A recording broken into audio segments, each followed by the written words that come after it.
안녕하세요 여러분, 아키윤입니다. 이번 시간에는 이제 건축 시공 과정을 알려드리려고 그래요. 많은 분들이 요것도 좀 궁금해 하실 것 같아요. 주변에서 건물을 짓는다고 이제 다 가림막은 쳐놓고 뭐하고 하는데 실제로 그 안에서 어떻게 되는지는 안 지어본 사람은 알 수가 없잖아요. 그래서 제가 아는 선에서 최대한 디테일하고 자세하게, 이것도 마찬가지로 그림을 그려가면서 그래야 좀 이해가 더 빠르시겠죠. 그런데 일단 저는 이제 설계를 하는 사람이니까요, 이제 현장에 계시는 현장 소장님이나 기술사분들보다는 많이 부족하겠죠. 그래도 지금까지 제가 보고 배운 것들을 바탕으로 해서 설명을 한번 해드리겠습니다. 영상 내용들 잘 참고해 주세요.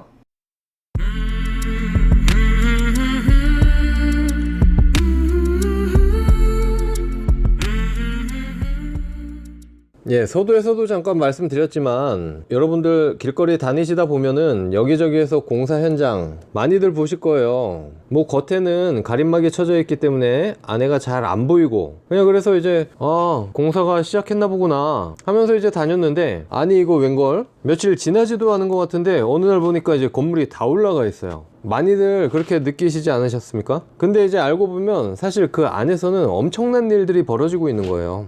지금부터 그 엄청난 일들을 설명을 해드리겠습니다.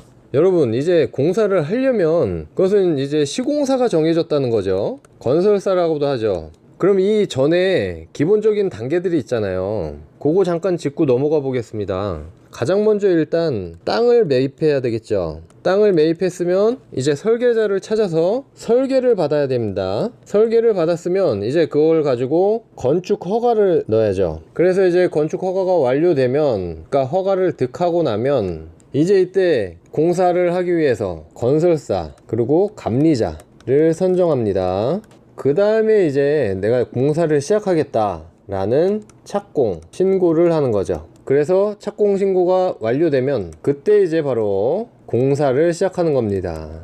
지역이나 상황에 따라서 다 다르지만 그렇기 때문에 여기에서 몇 가지 가정을 하고 넘어가 볼게요. 일단은 이렇게 도로가 있어야 되겠죠. 그리고 내 대지가 이렇게 있을 겁니다. 내 땅, 그리고 이제 도로, 그리고 주변엔 이렇게 인접대지, 이렇게 바짝 붙어 있는 거는 어디겠습니까? 도심이어야 되고요, 일단. 그리고 또 도심 공사가 어렵습니다. 저런 지방 한적한 곳보다는 이제 도심이 아무래도 이렇게 다닥다닥 옆 땅들이 붙어 있으니까 굉장히 어렵겠죠. 그리고 일단 지하층 유무에 있어서도 좀 많이 달라지는데, 당연히 지하층이 있으면 어려워지겠죠. 그래서 오케이, 지하층이 있어요. 그렇게 설정을 해볼게요. 거기에다가 우리가 흔히 쓰는 RC 구조, 철근 콘크리트 구조죠. 이제 기본적으로 이렇게만 설정을 하고 진행을 해보겠습니다. 근데 또 너무 자세하게 설명을 해드리면 복잡하고 어려울 것 같고 시간도 오래 걸릴 것 같으니까요, 좀 쉽게 넘어갈게요. 자, 일단 가장 먼저 땅을 매입했고, 그 땅에 빈 땅이면은 좋겠으나 그러면 바로 이제 시작을 하면 되겠지만 기존 건물이 있을 수가 있어요. 그럼 어떻게 해야 되겠습니까? 그걸 철거를 해야 되겠죠.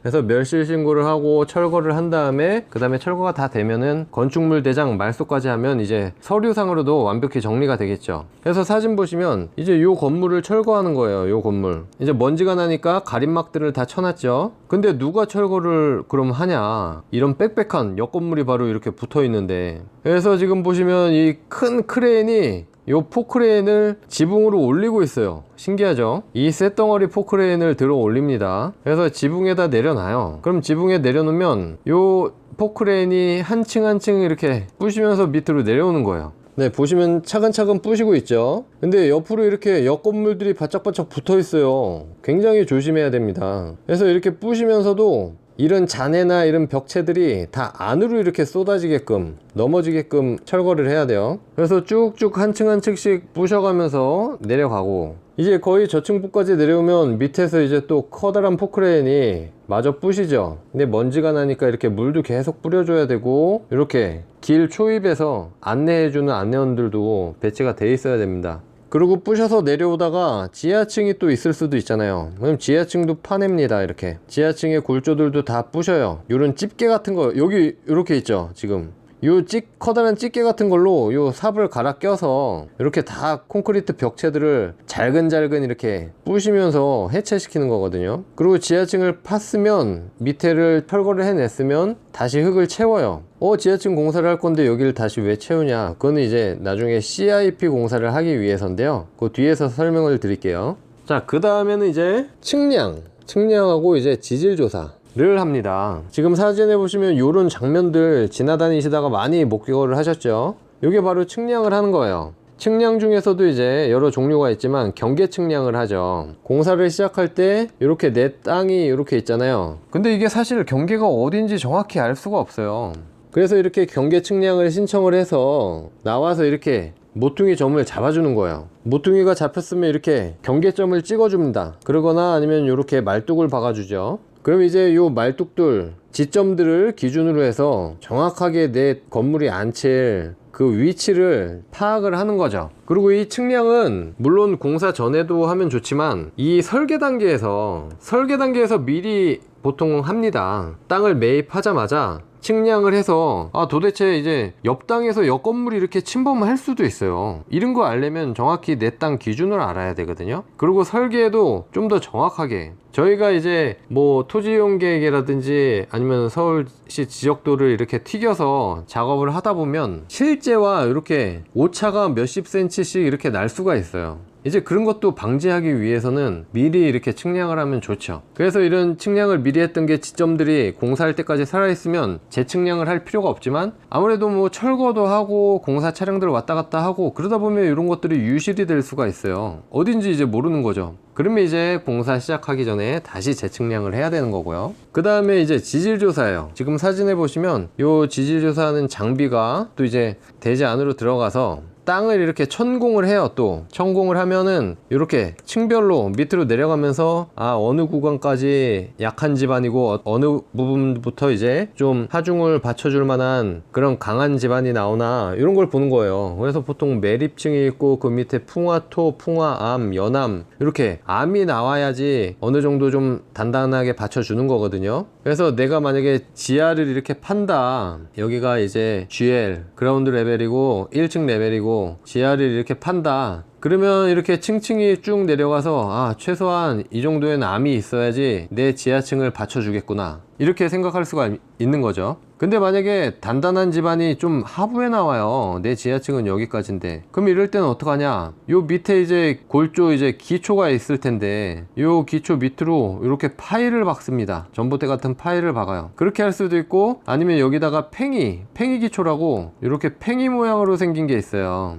이런 것들을 기초를 요 아래다 막 설치를 해서 이제 집안 개량을 하는 거죠. 좀 더 하중을 받쳐주기 쉽게. 그리고 이런 공법도 여러 가지가 있습니다. 그렇지만 오늘은 뭐 집안이 충분히 받쳐준다고 생각을 하고 이런 집안 개량 공법까지는 생략을 하겠습니다. 그리고 이 지질조사 또한 가능하면 만약에 땅이 나대지다, 건물이 없다, 그러면 이 지질조사도 처음에 하는 게 좋아요. 이 설계 단계에서. 그렇게 되면 미리 반영을 하게 되면 구조 설계를 할 때도 좀 더 이제 물량을 절약할 수가 있죠. 안 그러면 이제 이제 안전치를 좀 둬가지고 넉넉하게 설계를 하겠지만 미리 이 집안 상황을 알면 거기에 맞게 알뜰하게 이제 구조 설계를 할 수가 있는 거죠. 근데 보통은 건물이 있기 때문에 건물이 있는 동안에는 지질 조사를 못 해요. 그래서 이제 철거를 한 다음에 이제 그때 지질 조사를 보통 하죠. 지금도 보시면 이제 다 철거 후에 지질 조사를 하고 있는 모습이에요. 그래서 이제 땅 정리나 이런 게 다 끝났다, 그러면 이제 본격적으로 공사를 할 수 있게끔 주변에 이렇게 방음벽을 칩니다.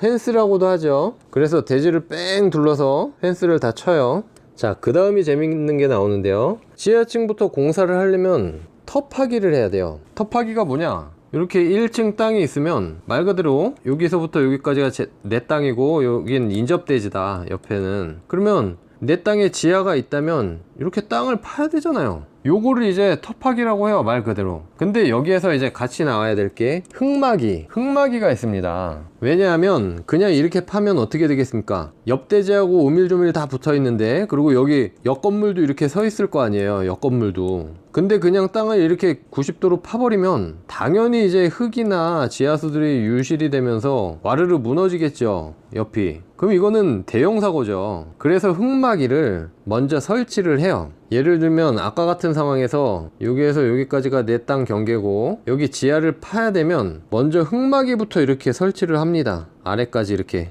그 다음에 여기를 이제 파나가기 시작하는 거예요. 그러면 얘가 무너질 리가 없겠죠. 그래서 이제 흙막이를 해야 되는 거고, 이 흙막이에는 토류판 그리고 CIP, 크게 이 두 가지 공법이 있어요. 자, 지금 옆에 사진에 보이시는 게 이거 많이 봤죠? 얘가 이제 토류판이에요. 그리고 이렇게 기둥들이 쭉 늘어선 거, 전봇대가 쭉 붙어 있는 거, 얘가 이제 CIP예요. 얘도 많이 보셨죠? 이 토류판은 주변 환경이 이제 넓다래요. 저 지방이나 이런 데여서 주변이 넓고, 건물하고 또 내 인접대지 경계선까지의 거리도 어느 정도 있고, 또 옆 건물하고도 거리도 멀고, 그래서 큼직큼직 널찍막하다. 그럼 이렇게 토류판을 설치를 보통 많이 해요. 그렇지만 저희가 지금 설정한 것처럼 도심에 따닥따닥 붙은 데 한다, 그러면 거의 100이면 100 요 CIP를 설치를 하죠. 그래서 내 땅이 이렇게 있고, 뭐 지하층이 뭐 이렇게 형성이 된다 그랬을 때 이 CIP를, 요게 이제 전봇대 기둥 하나가 직경 400이에요. 직경 400. 그래서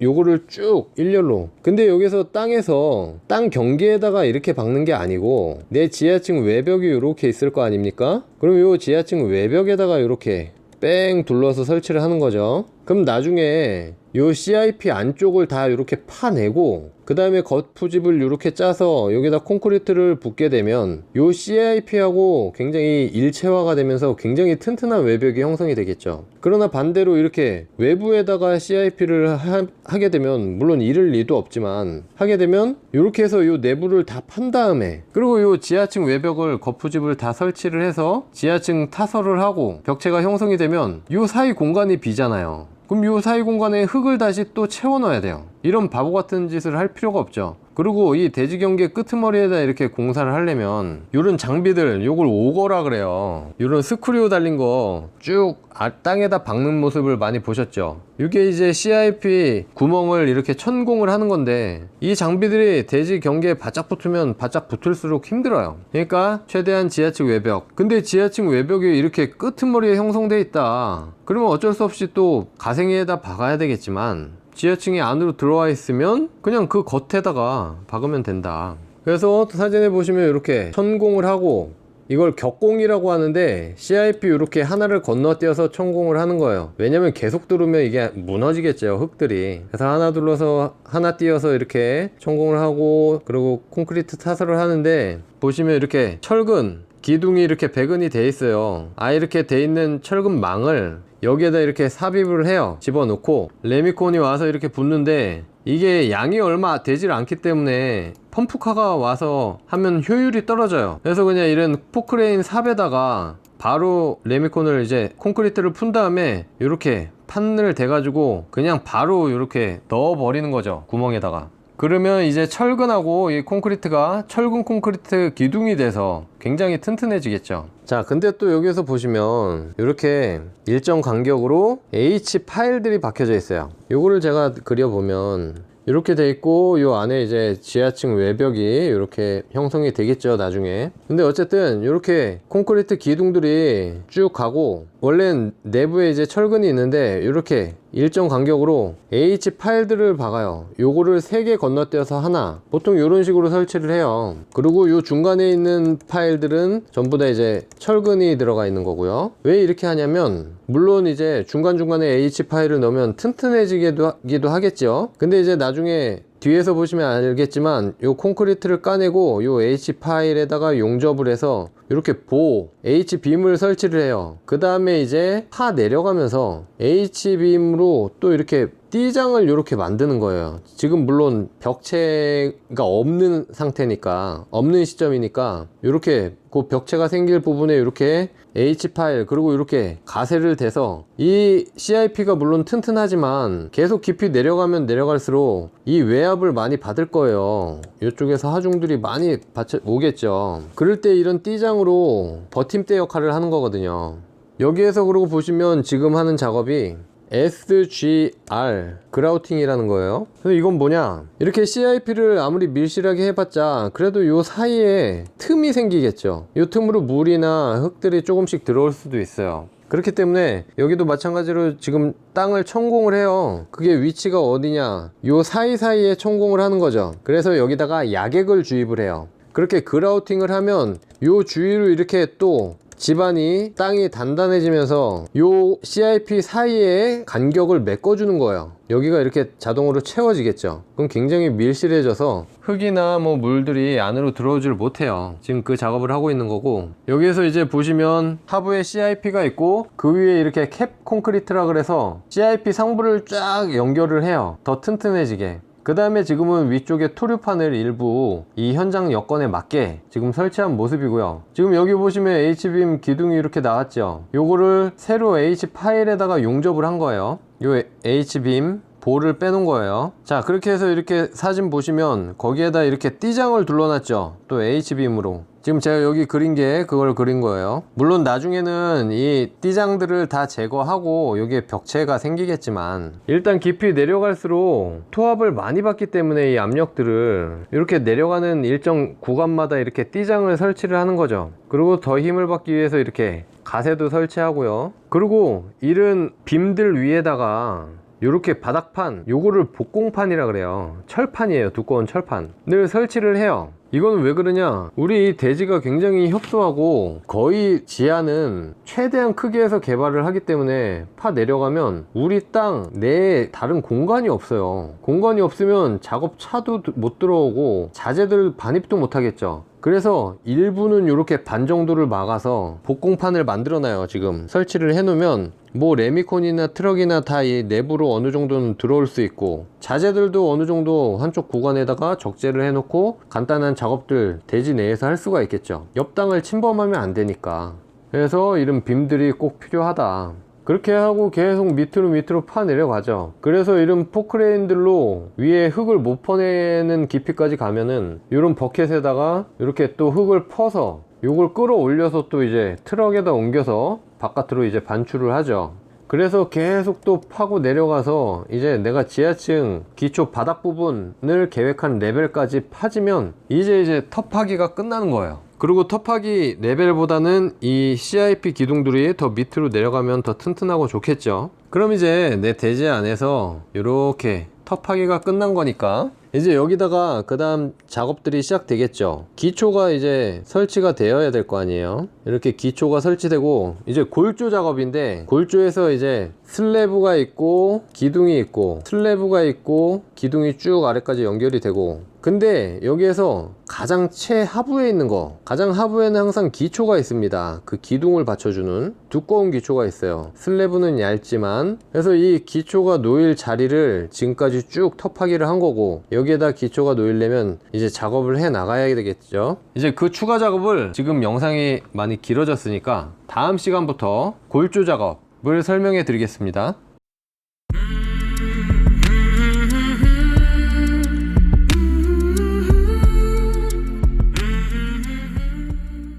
이번 시간은 건축공사 과정 두 번째 시간이고요. 뭐 바로 시작하겠습니다. 그래서 오늘은 골조공사 이렇게 타이틀을 잡고 시작하면 되겠네요. 지난번에 아마 이 사진으로 끝냈을 거예요. 그래서 요 CIP를 다 설치한 다음에 주변에 흙막이를 싹 하고 이제 땅을 파냈죠. 파내서 우리가 원하는 레벨에 이렇게 땅이 나왔어요. 나왔으면 이제 여기다가 기초공사를 할 준비를 해야 됩니다. 그러기에 앞서 선행돼야 될 것이 있어요. 바로 이제 지내력 테스트 라는 거예요. 지내력, 그러니까 땅에 버티는 힘을 테스트한다 이거죠. 그 중에 대표적인 게 이제 평판 제하 시험이에요. 지금 보시는 사진이 이제 평판 제하 시험을 하는 거예요. 이 테스트는 이제 땅을 이렇게 다 파냈으면 당연히 이제 기초가 앉아질 요 가장 하부에서 테스트를 하는 거겠죠. 이렇게 포크레인을 이용합니다. 어차피 현장에는 땅을 파 내려갔기 때문에 포크레인이 있잖아요. 그래서 포크레인 하부에 이렇게 측정 장치를 설치를 해요. 그래서 이제 압력을 가하면 포크레인 무게가 있기 때문에 요 하부가 이제 조금씩 치마가 되겠죠. 그래서 그렇게 치마가 생기는 양을 계산해서 저희가 처음에 이제 지질 조사하고 구조 설계를 했을 때 그 구조 계산에서 계산된 그 하중을 견딜 수 있는지를 측정을 하는 거예요. 물론 이제 지질 조사를 통해서 이 땅에 대한 정보를 알아냈기 때문에 당연히 크게 문제는 없겠지만, 그래도 혹시나 실제로 땅을 파봤는데 그 조건들하고 다를 수가 있잖아요. 그러면 또 대책을 세워야 되겠죠. 뭐 보관 공법을 사용해야 될 것이고, 그렇기 때문에 혹시나 모르니까 이렇게 평판 제하 시험 지내력 검사를 해 봐야 되는 겁니다. 그래서 이제 바로 기초 공사를 시작하면 되는데, 여기에서 또 시작하기에 앞서 해야 될 3종 세트가 있어요. 보통 저희 설계 때 적용이 되는 3종 세트인데, 이렇게 기초가, 건물의 하부 기초가 있다면 요 바로 밑에다 하는 겁니다. 요 밑에다. 그래서 잡석 다짐, 그리고 그 위에 PE 필름 한 2겹 정도 보통 깔아주고요. 그리고 또 그 위에 버린 콘크리트를 또 한 50, 그러니까 5cm 정도 쳐주죠. 보통 잡석은 한 250,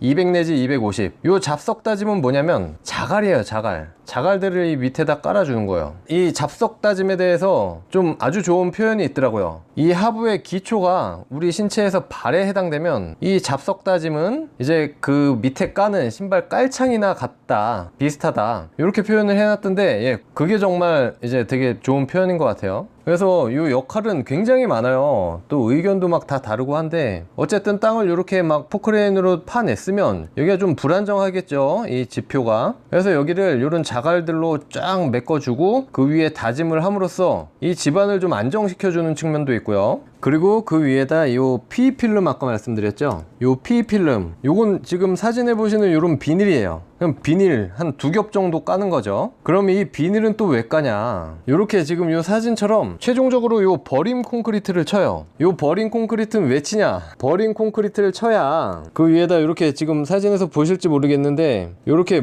먹줄이라 그러거든요.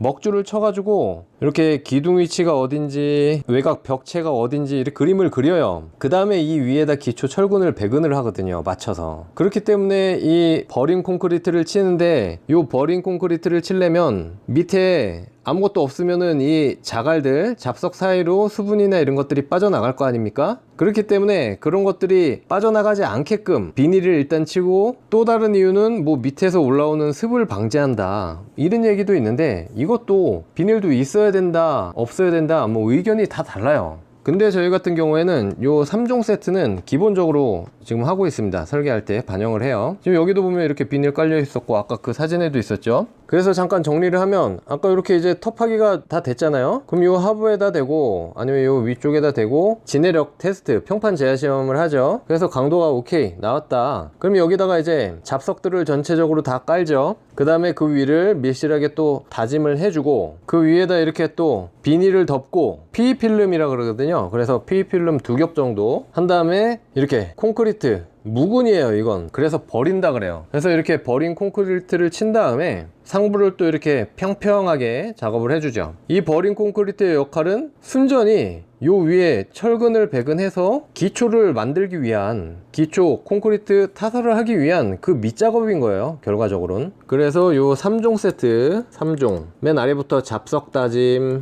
그 다음에 PE 필름 2겹, 뭐 상관없습니다. 한 겹 깔 때도 있고 아예 안 깔 수도 있습니다. 그 위에 이제 버림 콘크리트, 이렇게 알아두시면 될 것 같아요. 그래서 이제 버린 콘크리트가 옆에 사진처럼 이렇게 잘 쳐졌다, 옆에는 뭐 이렇게 CIP가 쭉 있을 것이고, 그럼 이 위에다가 기초 철근 배근을 해야 됩니다. 그렇죠? 근데 기초 철근 배근을 그냥 막 할 수는 없죠. 뭐 위치를 알아야 되겠죠.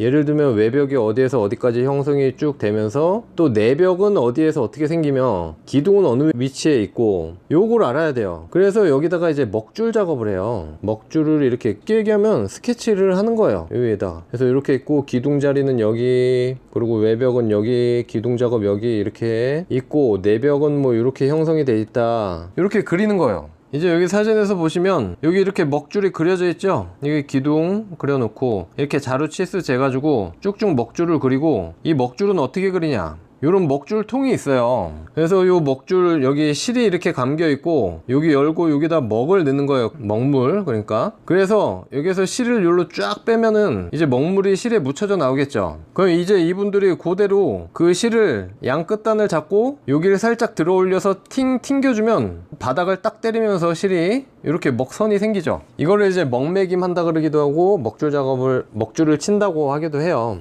그래서 이렇게 먹줄이 되면 여기에다가 이제 배근들을 다 하는 거예요. 기본적으로 이제 바닥 철근 배근 쭉쭉 할 것이고, 그걸로 끝나는 게 아니라 기초 위로 기둥 철근이나 벽 철근은 좀 올라와 있어야 돼요. 그래야 거기에다가 나중에 이음을 해서 벽철근을 쭉쭉 다시 올리거든요. 그러니까 이제 기둥 위치나 벽 위치가 다 파악이 돼야 되는 거예요. 그래서 이렇게 철근들이 벽철근도 쭉 배근이 돼서 위로 올라와야 되고 하니까 이 스케치가 기본 밑그림이 있어야 된다 이거죠. 일단 그렇게 돼서 이렇게 철근 배근이 되는 모습이죠. 지금 기초는 두께가 두껍잖아요. 매트 기초는 두께가 뭐 기본 한 600 내지 700 이상씩은 다 돼요. 심지어 큰 건물은 1m가 넘어가고요. 그래서 상부근 하부근 배근을 하고, 지금 이런 사진에 이렇게 보시면 이런 철근들 있죠. 요게 지금 하부근이 밑에 깔려 있고 버린 콘크리트 위에, 그리고 요걸 이렇게 세워 놓은 이유가 요 위에다가 이제 쭉쭉 이어서 상부근을 배열을 하겠다 이거예요. 상부근 배열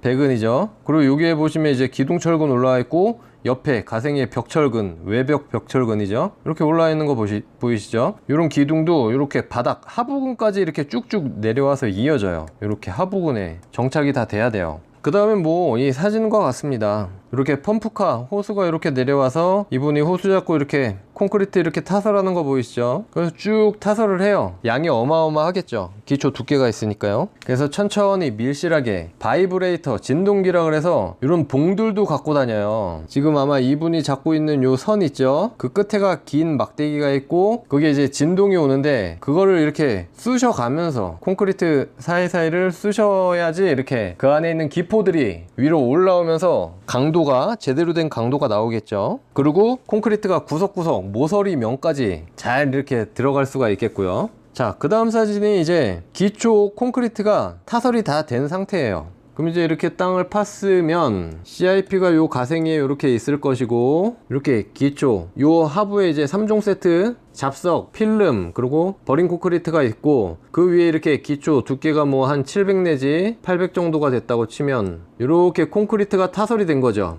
콘크리트를 이렇게 형광색으로 그릴게요. 이렇게 기초 콘크리트가 타설이 된 거예요. 계속 이어서 그려야 될 것 같아서 좀 크게 그려봤습니다. 자, CIP에 이렇게 기초가 타설된 모습이고, 이렇게 철근도 상하부근을 표현해봤어요. 그러면 여기 기초 위에다가 또 뭘 해야 되겠습니까? 네, 맞습니다. 여기 사진에서처럼 또 먹을 쳐야 돼요. 그쵸? 아까 제가 기초 위로 이렇게 배근들이 튀어나온다 그랬죠? 기둥이나 옆에 측면 벽배근들이 올라와요. 그래야 이제 그 위쪽으로 다 이 철근들을 하고 이어가지고 다시 배근을 하겠죠. 그러려면 또 어떤 작업이 필요하겠습니까? 배근을 한 다음에 요 겉에다 거푸집을 짜야 되겠죠. 지금 여기 이렇게 적재되어 있는 것들 많이 보셨죠? 지나다니면서. 이게 바로 유로폼이라고 하는 거푸집이에요. 걔네들을 이 사진처럼 또 이어서 쭉쭉 벽배근을 해서 올라가죠. 기둥들도 쭉쭉 올라가죠. 그런 다음 이때 바로 이 철근들을 이렇게 요 거푸집 한 칸 한 칸 이게 모듈이에요. 이렇게 모듈 여기 쌓여져 있잖아요. 요걸 이렇게 붙이는 거고, 요 반대편은 요런 매끄러운 면이라서 콘크리트를 부으면 매끄러운 면이 나오죠. 요게 이렇게 한 판짜리 규격이 다 따로 있고, 또 이제 코너 90도로 꺾어지는데 그런데도 또 코너제가 또 있고, 그래서 모든 벽들을 쫙 두르는 거죠. 기둥하고 여기 기둥도 이렇게 철근 배근이 되어 있으면 뺑 둘러서 이제 거푸집 짜서 쭉 막아서 올려야 되겠죠. 그래서 이 거푸집은 한 번 쓰고 버리는 게 아니라 대여해서 쓰고, 또 쭉 떼서 위층 쓰고, 또 떼서 위층 쓰고, 쭉 올라가면서 다 쓰고 이제 반납을 하고, 이것도 아마 몇 번 횟수가 있을 거예요. 거푸집 이제 대여 회사에서 요 판을 내부 이제 요 합판을 갈아주면서 쓰는 것 같기도 하고, 정확하게는 모르겠지만 아무튼 여러 번 쓴다는 거. 그러면 여기 또 그림에서 보시면, 자, 여기 이 철근 뒤쪽에 CIP 보이죠? 거기는 뭐 거푸집이 필요 없겠죠. 그럼 여기다 거푸집을 또 이렇게 짜겠죠. 거푸집을 짜요. 이게 기둥이 될 수도 있고 이런 벽이 될 수도 있겠죠. 벽이라고 치고 거푸집을 짜고, 위에는 어떻게 했습니까? 1층 이제 여기가 GL이니까 1층이 될 텐데 1층 바닥판에도 거푸집이 있어야 되겠죠. 이렇게. 그러면서 이제 이게 보가 있으면 보가 되고, 슬래브 쪽이면 슬래브인데 벽배근도 밑에서 이렇게 기둥배근 또는 벽배근이 기초에 이렇게 연결이 돼서 쭉 올라올 거고, 여기에서도 이제 슬래브나 배근이 이렇게 쳐질 거고, 그리고 이제 거푸집을 하부에 쫙 둘렀죠. 지금 이 사진이 이제 1층 바닥에서 본 거예요. 여기서 이렇게 내려다 본 거죠. 그럼 요 바닥판 합판들이 보이죠? 그게 바로 요 합판이에요. 요 합판. 여기에서도 이제 쭉 연장이 돼서 이렇게 튀어나와 있어야죠. 이게 그 다음에 얼추 이렇게 배근이 쭉 됐을 거 아닙니까? 바닥에 요런 것들 점점 보이시죠? 요런 건 스페이서, 철근이 바닥에 붙어 있으면 안 되겠죠. 피복 두께라 그래서 철근의 표면하고 요 콘크리트 최외곽이 어느 정도 두께가 있어야 돼요. 그래야 철근이 콘크리트 밖으로 노출이 안 됩니다. 그래서 이렇게 바닥에서 간격을 띄워 놓는 거죠. 그리고 보시면 이제 중간중간으로 이렇게 구조체 보가 가죠. 보 배근이 쭉쭉 돼 있고요. 여긴 슬래브, 여긴 보. 그럼 어떻게 되겠습니까? 단면 모양이 이런 식으로 되겠죠. 이런 식으로. 여긴 슬래브 얇은 곳, 여기는 보 두꺼운 곳. 그래서 이제 타설을 하는 거예요.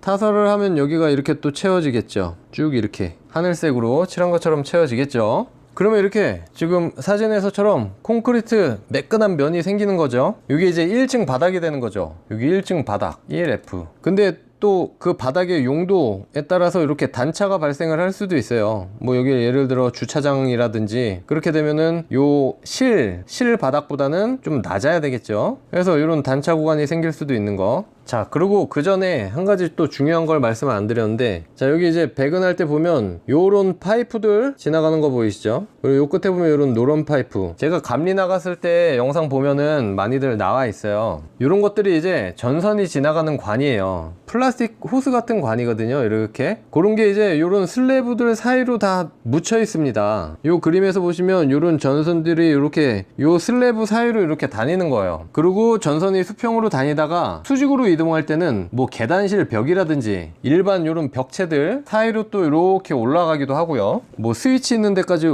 쭉 올라간다 그러면 이렇게 되고, 요런 파이프들이 요런 골조 사이에 묻혀 있으면 나중에 공사할 때는 어떻게 되냐, 그냥 여기다가 전선을 쭉 밀어넣어요. 그럼 이게 막 이렇게 꼬부라져 있더라도 전선이 알아서 요 끝으로 나옵니다. 계속 밀면. 그래서 미리 이렇게 관을 묻혀 놓는 거죠, 편하게. 이게 나중에 밖으로 노출이 되면 굉장히 지저분하잖아요. 그리고 또 한 가지, 이제 기계 설비, 뭐 하수 배관이라든지 뭐 오수 배관, 급수 배관 이런 것들이 지나다니려면 이렇게 얘를 뚫고 다녀야 돼요, 슬래브를. 그럼 이렇게 플라스틱 관 배관들 있죠, 파이프들, 이런 걸 잘라서 미리 여기 사이에다 묻어놔요. 그리고 콘크리트를 칩니다. 그러면 나중에 거푸집을 다 떼내면 여긴 벼 있겠죠. 요 그림에서 보면 이제 슬래브 밑으로 배관이 이렇게 지나가서 뭐 천정으로 어디로 이어진다든지 이렇게, 그래야 뚫리는 거예요. 물론 콘크리트를 치고 난 다음에 이렇게 코어를 이용해서 이렇게 뚫어낼 수도 있는데 그러면 힘드니까 굉장히 철근을 또 뚫어야 될 수도 있고, 그러니까 미리 이렇게 철근 사이에다 이런 파이프를 묻어 놓는 거예요. 그런 건 뭐 다음 마감 공사 때 한번 사진이 있으면 보여드리도록 하겠습니다. 자, 그 다음부터는 뭐 뻔하죠. 반복이에요, 반복. 현장에 이제 또 요런 서포트 지지대나 요런 거푸집 또 엄청 이제 적재를 해놨죠. 그 다음에 이제 2층 바닥을 올려야 되니까, 그래서 마찬가지로 또 기둥 배근 쭉쭉 위에다 하고 기둥을 둘러서 이렇게 거푸집으로 또 짜 놓죠. 그 다음에 이제 2층의 바닥인데 바닥에도 이렇게 합판을 대 가지고 바닥 거푸집을 또 이렇게 짜죠. 지금 기둥을 중심으로 해서 이렇게 뻗어 있는 게 보 바닥판이 되겠죠. 요런 게 지금 보예요. 보 하부 바닥판 단면이 이렇게 되겠죠. 그리고 서포트를 이렇게 하부를 받쳐 놓습니다. 그럼 마찬가지로 지금 이렇게 바닥판이 생길 것이고, 여기 이렇게 파여 있는 데는 말 안 해도 아시겠죠. 큰 보 작은 보들 지나가는 자리고, 요런 이제 벽체들 서는 복잡한 곳은 코어겠죠. 계단부터 해서 엘리베이터, 뭐 엘리베이터가 있으면 여기에서 여기까지는 계단, 그리고 여기 이렇게 나눠 놓은 데는 뭐 화장실을 두 군데로 나눴다든지 해가지고 요렇게 전체 부분이 코어가 되겠어요. 그냥 봐도 아시겠고, 요렇게 큰 부분이 이제 전용 공간이 되겠죠. 그리고 이제 이 위에다 배근을 쫙쫙 또 하겠죠. 바닥판 배근, 그리고 보에 대한 배근, 기둥에 대한 배근 다 돼 있고 이미. 그러면 뭐 또 이렇게 타설이에요, 타설. 이분이 이제 들고 있네요. 제가 말씀드렸던 그 바이브레이터, 이 봉, 진동봉을 군데군데 이렇게 계속 꽂아주면서 공기도 밖으로 빠지고 구석구석 타설이 콘크리트가 잘 들어가게.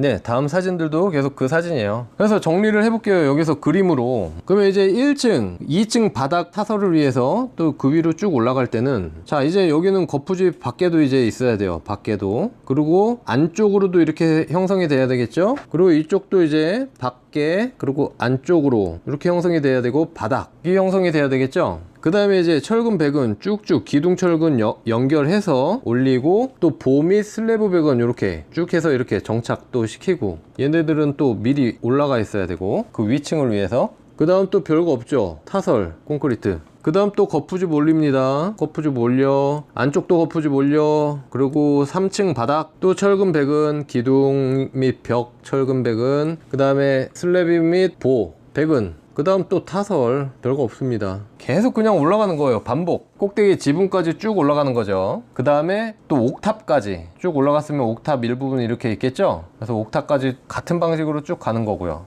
옆에 이제 코어, 아까 말씀드렸던 계단실, 엘리베이터 그런 거 있으면 같이 또 올라가는 거예요. 방식은 똑같아요. 그렇게 되면 이제 최종적으로 이 골조 공사가 마무리가 되는 거죠. 어떻게 이해가 가셨는지 모르겠습니다. 영상이 또 굉장히 길어질 것 같은데 어쨌든 이 골조 공사 또 굉장히 중요하거든요. 크게 봐서 이제 저희가 토목, 골조, 마감 이렇게 제가 설명을 드리려고 하니까 그 중에서 이 골조 뼈대 부분인데 얼마나 중요하겠습니까? 이제 2부 마무리 짓고 3부 각종 마감 공사, 여기도 종류가 굉장히 또 많아요. 이것저것 내부 외부로 다 마감을 해야 되겠죠. 그리고 여러가지 뭐 전기 기계 설비 다 설치를 해야 될 것이고, 이것도 제가 한번 잘 구성을 해 보겠습니다.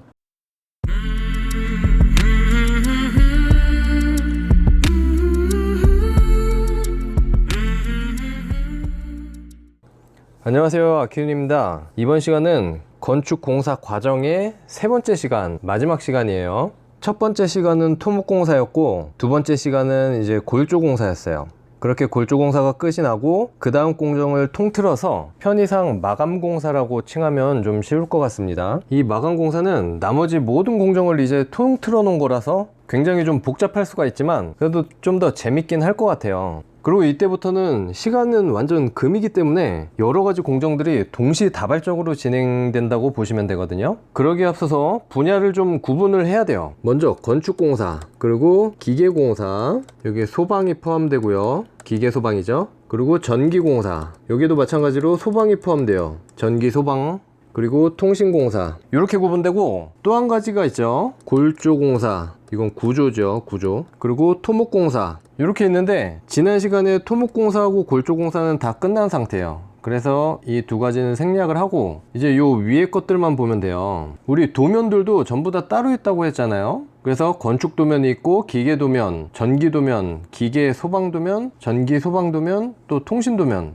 그리고 또 골조공사를 했던 구조 도면, 그리고 토목공사를 했던 토목도면, 각 분야의 도면들을 보고 공사를 한다고 보면 되고, 그리고 또 이 각 공사들마다 항목들이 굉장히 많아요. 당장에 건축공사만 하더라도 뭐 조적공사, 석공사, 타일공사, 토목공사, 방수, 방석공사, 지붕, 홈통공사, 금속공사, 외벽공사, 미장공사, 온돌 및 바닥판공사, 유리 및 창호공사, 도장공사, 수장, 조경, 뭐 단열 등등등등 해서 굉장히 많아요. 이거는 건축공사 표준 시방서에 쭉 항목들이 나오는 내용들이거든요. 그리고 이제 기계공사, 기계공사에는 냉난방공사, 뭐 위생배관공사, 환기공사, 그리고 기계 소방에는 스프링클러, 뭐 소화기, 왕관기 이런 것들이 포함되겠죠. 전기공사에는 전열 설비, 전열은 이제 콘센트 같은 거죠. 그리고 전등, 그리고 그에 따른 스위치, 그리고 뭐 필해 설비 등등이 해당되고, 전기 소방에는 또 탐지기, 자동화재 탐지기 이런 거 있죠. 그리고 유도등, 비상 조명 뭐 이런 것들이 포함되고, 통신공사 우리 잘 알죠. TV, 인터넷, 전화, 뭐 CCTV 이런 것들이 다 이제 통신공사에 포함되죠. 근데 이런 것들 굉장히 복잡하잖아요 지금. 그렇기 때문에 제가 간략하게 이렇게 옆에 그림을 준비해 봤어요. 이 그림에다가 그림을 그리면서 설명을 해드리고, 사진과 함께 또 같이 보여드리면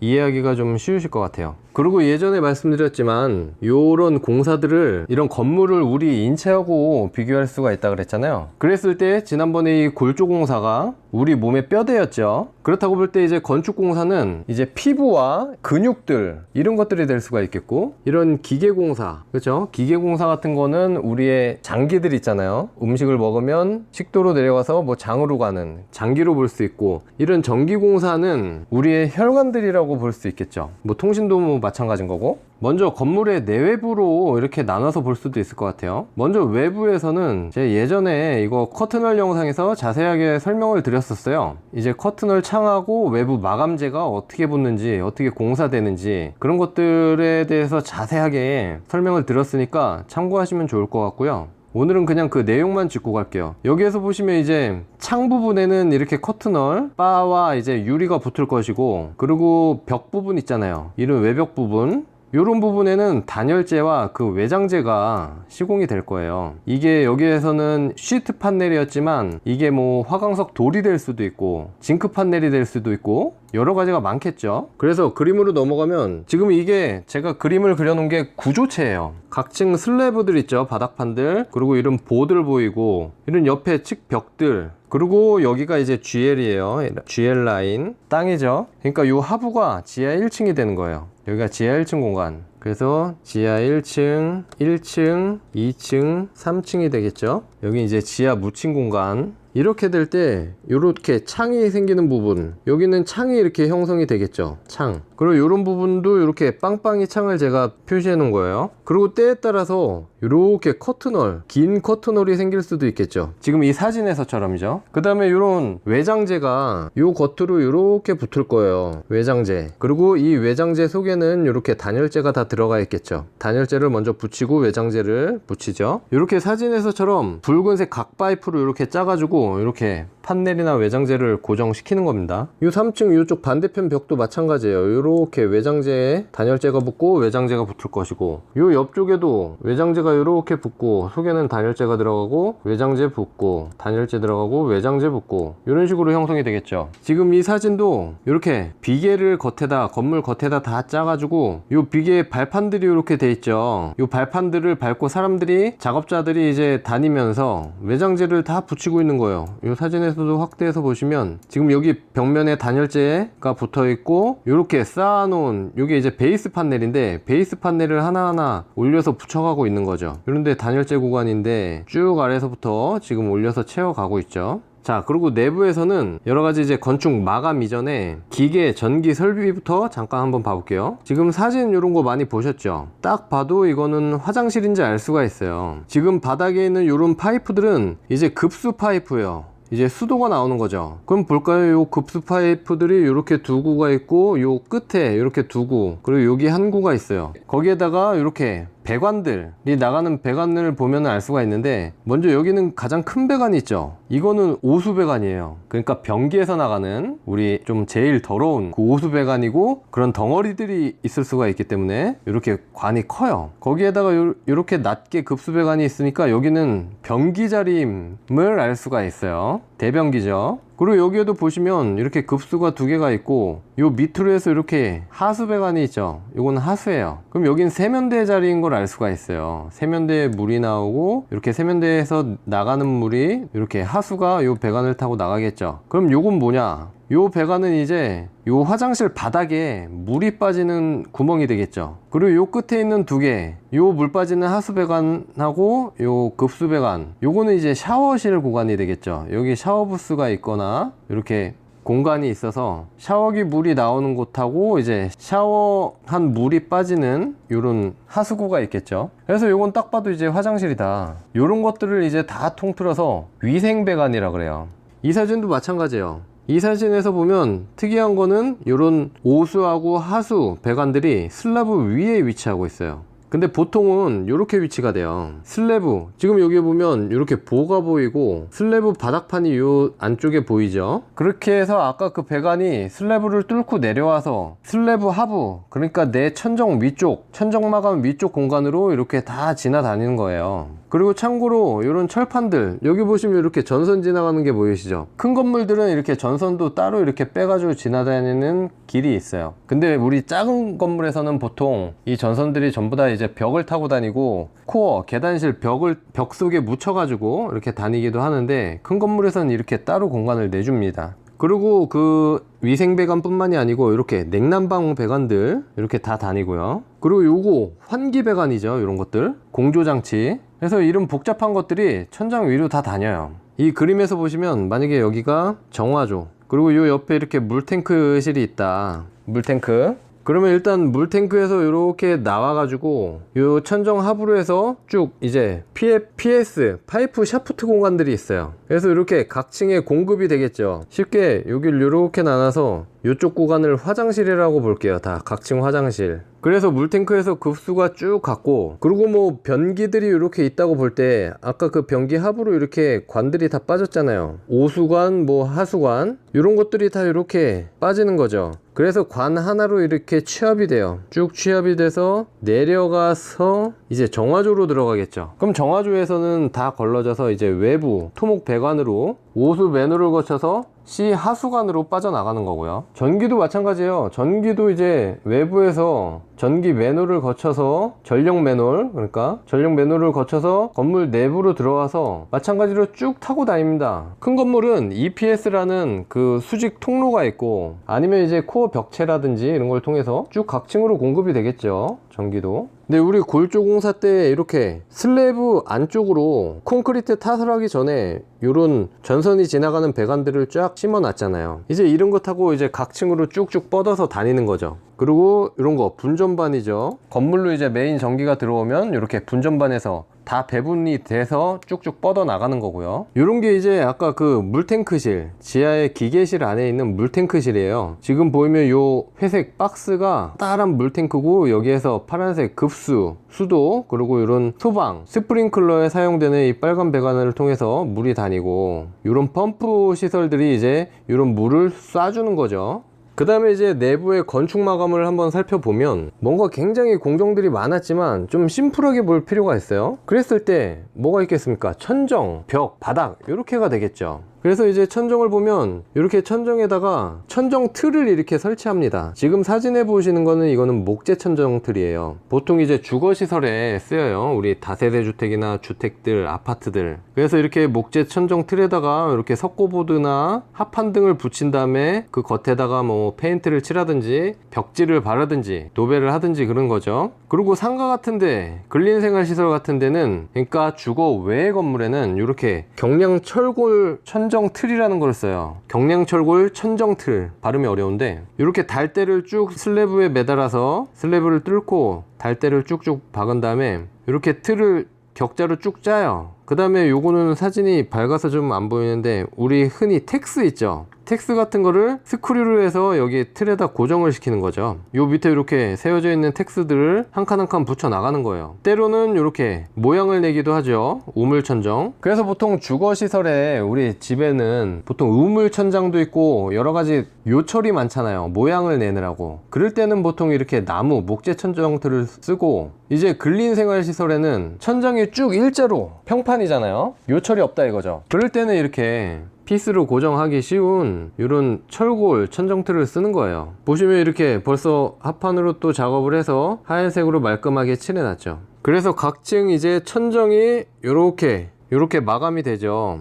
이렇게 마감이 돼요. 그럼 위에 있는 설비 배관들이나 이런 것들은 하나도 안 보이겠죠. 전선들이나 이런 거. 그 다음에 이제 벽체 마감들이 되겠죠. 벽체 쭉쭉 내려오겠죠. 벽체 쭉쭉 창 있는 구간 빼고는 벽체들이 다 내려올 거예요. 마감을 하는 거죠. 별거 없습니다. 이렇게 사진에서 보시면 벽에도 이렇게 타일을 붙일 수도 있고 벽지 마감을 할 수도 있죠. 타일 본드를 이용해서 이렇게 붙이기도 하고요. 화장실도 이렇게 타일 마찬가지로 붙이죠. 그리고 때에 따라서는 이렇게 가벽을 세우고 모양을 내기도 하죠. 그 다음엔 바닥입니다. 바닥 공사도 이렇게 뭐 데코 타일을 붙일 수도 있고, 뭐 화강석 돌을 깔 수도 있고, 이런 폴리싱 타일을 붙일 수도 있겠죠. 쭉쭉 바닥 작업을 다 하는 거죠. 여기도 아까 보면은 그 천정까지 해서 화이트 톤으로 요 벽까지, 가벽까지 해서 쭉 페인트 칠을 했고, 바닥도 지금 타일을 쭉쭉 붙여 나가고 있어요. 이런 복도에도 타일을 쫙 붙여 오고요. 계단에도 이렇게 화강석 돌을 쭉쭉 붙이죠. 상판을 붙이는 거예요. 그럼 또 다시 그림에서 보시면 바닥에 이렇게 마감이 쭉쭉 가겠죠.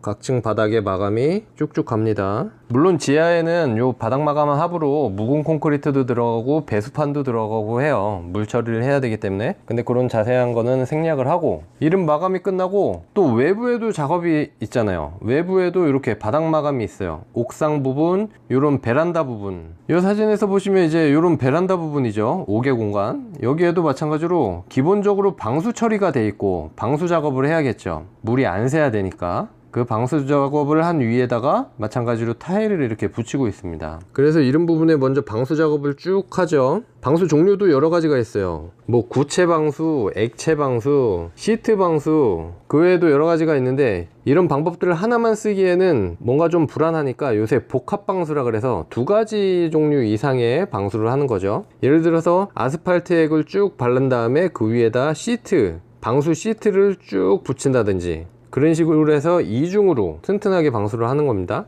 그 위에 이제 마찬가지로 또 쭉 이렇게 마감을 해야 되겠죠. 그리고 그런 것들로 끝이 아니겠죠. 외부에서도 지금 사진에서와 같이 이렇게 바닥에 보도블럭을 깐다든지 주변에 이렇게 조경을 한다든지 이런 것도 다 마감의 한 종류가 되겠죠. 그리고 이렇게 조적공사, 벽돌이나 이제 블록 같은 거를 쌓아 올리는 거죠. 근데 조적공사는 이렇게 외부에 외장재로 이렇게 치장벽돌을 쌓을 수도 있고, 내부에 칸막이 벽을 이렇게 벽돌로, 시멘트 벽돌로 쌓아 올려서 막을 수도 있고, 또 이렇게 칸막이 벽인데 이렇게 블럭으로 이렇게 쌓을 수도 있는 겁니다. 그래서 내가 원하는 공간 구획을 조적을 쌓아서 이렇게 막는 거죠. 이런 화장실도 이렇게 조적으로 쌓아서 화장실 공간을 만들 수도 있고요. 그래서 아까 말씀드렸듯이 수많은 공종들이 있었는데 그냥 간단하게 내외부로 나눠서, 외부는 뭐 이런 창호나 그리고 외벽 마감, 그리고 그 밖에 바닥 조경공사, 뭐 바닥 블록 공사, 뭐 이런 것들이 될 수 있겠고, 내부로는 여러 가지 설비 공사 외에 천정, 벽 마감, 이렇게 좀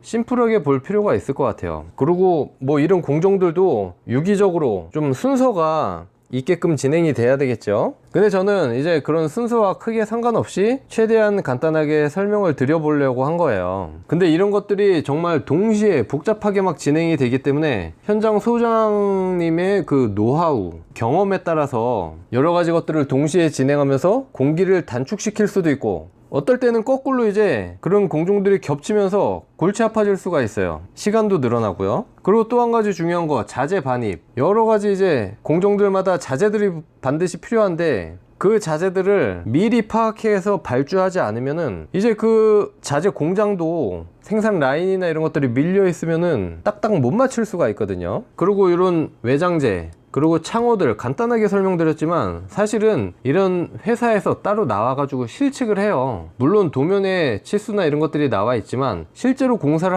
하다 보면 좀 오차가 생길 수 있잖아요. 이런 큰 건물 골조 공사하는데 좀 더 커질 수도 있고 하니까 무조건 도면대로만 맞춰오면 안 되겠죠. 그래서 현장에 나와서 실제로 실측을 해서 판넬들 어떻게 딱딱 나눠야 되는지, 그리고 창들이 있으면 창들 어떻게 쫙쫙쫙 나눠야 되는지, 어떤 치수로 나눠야 되는지, 이런 걸 미리 실측을 해서 그 샵 도면을 그려와서 검토를 받아야죠. 설계자나 이제 현장 소장한테 검토를 받고 설계 의도대로 좀 됐는지, 그렇게 해서 그대로 생산을 해와서 쫙쫙 붙여 나가는 거예요. 그 외에 뭐 엘리베이터라든지 이런 것들도 미리 발주를 해서 현장 실측을 해서 사이즈 맞게 해서 공사를 해야 할 것이고, 굉장히 복잡한 것들을 두서없이 좀 설명을 드렸어요. 마지막 시간에 여러 가지를 이제 마감 공사로 통틀어서 이렇게 설명을 해드려야 되고 하니까 간단하게 그림으로 설명해 드린다고 그림까지 그렸는데 어떻게 이해가 잘 되셨을지 모르겠네요. 어쨌든 건축 공사 과정, 시공 방법에 대한 설명,